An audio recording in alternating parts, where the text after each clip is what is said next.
Hey guys, welcome back to another weekly mailbag video. I'm your host, John Rivera, as always. Host of the ROMcast and lead reviewer for the Solid State Gamer website. That's this thing right here. Be sure to check it out. We just put up our latest ROMcast on the site. And Nathan Van Dyke has already broken a couple more news stories. One about Half-Life 2 getting a facelift in the graphics department. And we have another one with Satoru Iwata basically saying we are talking about making a new gaming platform that will shake the industry, and we speculate on that on the latest episode of the ROMcast, which I'm cutting right now. Hopefully I'll have up by the end of tonight. But anyway, on to the crux of this video. I picked up a few games for a few different platforms. Journey to Silius, aka Sunsoft's answer to the Terminator. This game is actually pretty awesome. I reviewed this years ago. It's actually one of my first reviews I did for the Solid State Gamer, aside from Bionic Commando for the NES. And yeah, this game is fantastic. It's a great run and gun, classic old school platformer. And the music is top notch. The soundtrack was composed by 5 people for this game, and man, it shows in spades. So yeah, this game is great. This is actually starting to get super rare. I got this copy for $15. Other copies I saw were getting up to upwards of $25, $30. Yeah, it's getting up there. I think ever since the Happy Video Game Nerd Derek Alexander reviewed the video, or did a review video on this game, the price has been steadily going up. So, and yeah, so be sure to get yourself a copy of this game if you're a serious Nintendo collector. It's a classic. This one's also a classic for the Sega Master System. Teddy Boy. Teddy Boy is a side-scrolling shooter platformer. It's actually technically the same thing as Journey to Silius, but this is more of a simple, straightforward game, as where Journey to Silius has a more logical progression. This is more of a classic game. Like a classic gaming romp that is style over substance, and this is kind of like a new age sort of run and gun shooter. So I would say that there's not a lot of meat to this game, but what this game does provide in terms of the fun factor is actually quite a lot. So I'm actually in the process of reviewing this game, but interesting thing about this game, as opposed to NES cartridges, this is a Sega game card, and this is kind of the precursor to the SD card. That's right. This is the great granddaddy of the SD card. It's pretty interesting. Obviously, the data is all down here. It's read from these contact points, and all the data is held on this chip right here. The chip, it lasts up until this point, and then the rest of this is just cosmetic. It's just a game label and stuff. On the back, it says Sega card for use with Sega system only. Caution, avoid exposing card to extreme temperature, excessive humidity, or direct sunlight. Be sure to be careful not to bend the card or scratch the surface of the card. For protection, when card is not in use, place card inside protective plastic case.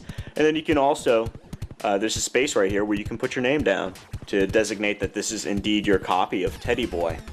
So this is literally the size of a credit card, by the way. One of my favorite games of all time, Transbot, is also a Sega card game. And then, for some reason, this actually did not come with a manual for the game, but the game is so straightforward, it's pretty hard to not be able to figure out how to play the game. So, and for some reason, Sega early on had an affinity for snails. It's kind of weird. In fact, if you have a Model 1 Sega Master System, there's a game that's built into it. And I'm not talking about Safari Hunt or Hang On. I'm talking about there's a Sega maze game where you play as a snail. Oh yeah, there it is, Transbot.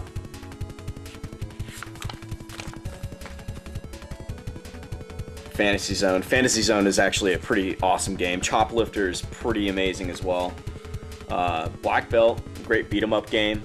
World Grand Prix, action fighter, marksman shooting, trap shooting. You know, a lot of these games don't.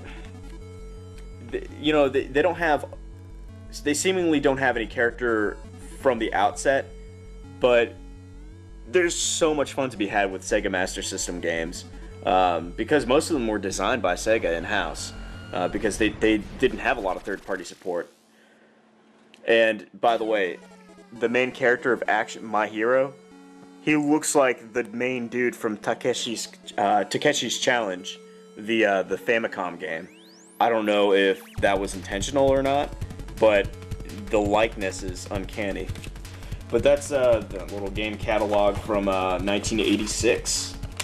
That's 2 years before I was born, guys.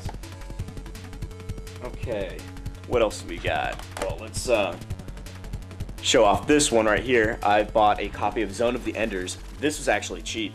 Believe it or not, these two games were both individually more expensive than this game. Zone of the Enders, actually produced by Hideo Kojima, the mastermind behind the Metal Gear series. And, you know, speaking of Metal Gear, right here on the cover, it says we've got a demo for MGS2, Sons of Liberty. Now, I've never played this game. Mr. Off-White has, and he's like, dude, if you're a fan of Mecha, you're gonna love this game. So, I decided to buy this copy. This copy, $5, shipping and handling included. Yeah, it was a great deal, and yeah, I've got a demo disc right here of MGS2 Sons of Liberty, Trial Edition, and then here's the game disc, Zone of the Enders. Interesting thing about this demo disc is, like a lot of early generation PS2 games, comes out on a CD, and the CD has got this purple cyan looking color. Very fascinating. As where this is just a straight up DVD. See the difference? So. And last but not least, here's the manual.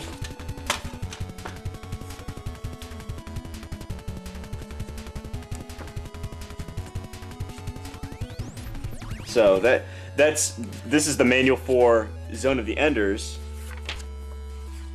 This manual does something pretty cool, in my opinion. So, you know, it's actually a nice little read. It's short and sweet, to the point. So, but cool thing about this, you flip it over, and now it's an instruction manual for Metal Gear Solid 2 Sons of Liberty Trial version, or Trial Edition. Sorry, don't want to misquote. That's actually really cool manual treatment for you to be given some sort of documentation on how to play the demo. That's really cool. Usually that stuff would have been handled in the menu. Like, for example, the Final Fantasy VII interactive sampler CD that has actually a playable demo of the Mako Reactor mission from the exposition of Final Fantasy VII. It has no documentation. It's just got an in-game sort of control layout sort of menu, and you just have to look at it and refer to it and memorize it before you play the game. Now, I got a copy of Shadow of the Colossus. This is actually $10. I wish I could have found a black label version, but, you know, it's Shadow of the Colossus. It's the same game, technically.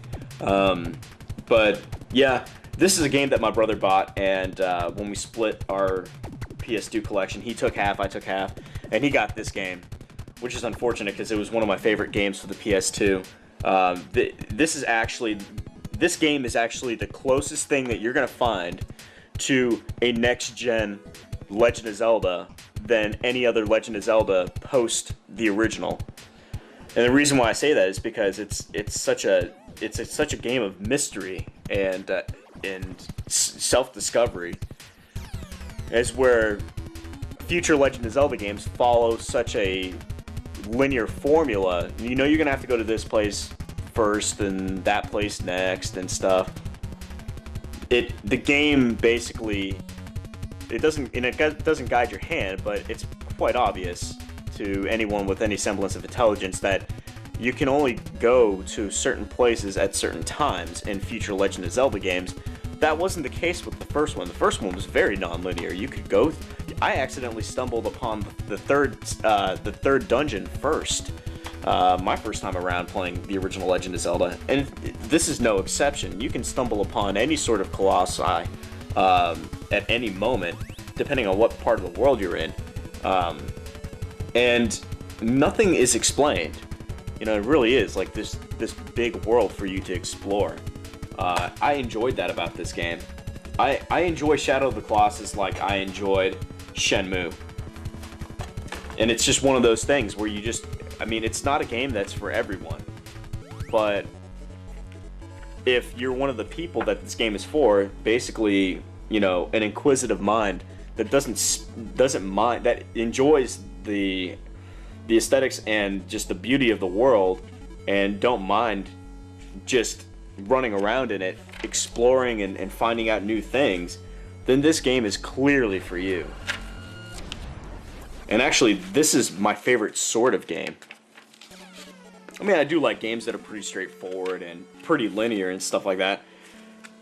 I like games that offer some illusion of freedom as well, but this is a game where, I don't know, it's hard to describe why I feel the way I feel whenever I play it, but it's kind of like lightning in a bottle for me. And that's the manual right there. Pretty interesting how it's formatted like this. I mean, because this is the spine right here. It's not supposed to be read like this. You know, it's supposed to be read like this. Everything about this game is just different. It defies the status quo. So, I guess it could be very well the ultimate hipster game, because it just goes against the grain in terms of everything. You know, insert any hipster joke here about going to cafe and having a pumpkin spice latte. But yeah, that's Shadow of the Colossus, and I have very fond memories of this game, and I'm happy to add this plus this game to my collection. I'm a huge fan of Mecha, so I'm really excited to see how this game plays. But that pretty much does it for this episode of Weekly Mailbag. As always, I'm your host, John Rivera of the Solid State Gamer. Be sure to check out our site, thesolidstategamer.wordpress.com, and be sure to, you know, comment below this video or send me an email through our email address, solidstateromcast@gmail.com, if you have any comments, suggestions, or just want to drop some feedback on top of me or the rest of my crew, Matt Offwhite and Nathan Van Dyke. And be sure to stay tuned for more news stories from Mr. Van Dyke. I'm actually working on a review of Teddy Boy, plus a bunch of other game reviews that I've actually started. I haven't finished just yet. And I just found a new video capture solution for getting raw footage from my games. So it's going to be a while before I start getting videos back up and running, and trust me, the wait will be well worth it, because the videos I've noticed in my earlier videos have lacked definition, and it's not just because, part of it is to blame on the YouTube bottleneck and how it compresses video, but also part of it has to do with the actual hardware that I'm using to capture raw footage from my games, which, like I said, I upgraded to something that is more manageable and has a better back end for actually capturing and rendering the video. So it might lead to files being bigger, but you know, it's just one of those things that has to happen. So I've already got a whole external hard drive to handle the storage of that stuff, so that's not entirely a big deal. So, but it will be a while before I get that stuff down, because pretty much have to relearn a new video editing program. I'm switching over from Sony Vegas to something else, so that'll be a transitional phase. I mean, hopefully I can find a program that actually does what Vegas does nearly exactly the same. Obviously that's a bit unrealistic for me, but yeah, so yeah, stay tuned for that. I'm looking forward to doing more proto watches. I definitely need to do this upgrade and this transition before I follow through with more proto watches and quick looks, and possibly doing a new series where I look at ROM hacks and stuff, because of the fact that well, I want to make sure that the quality of the videos is as good as it can be, specifically for retro games.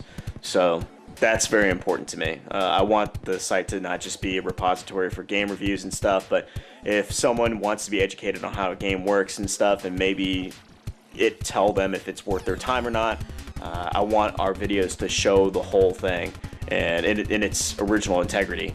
So that's what's really important to me. So anyway, thank you guys again for watching, and I'll see you guys next week.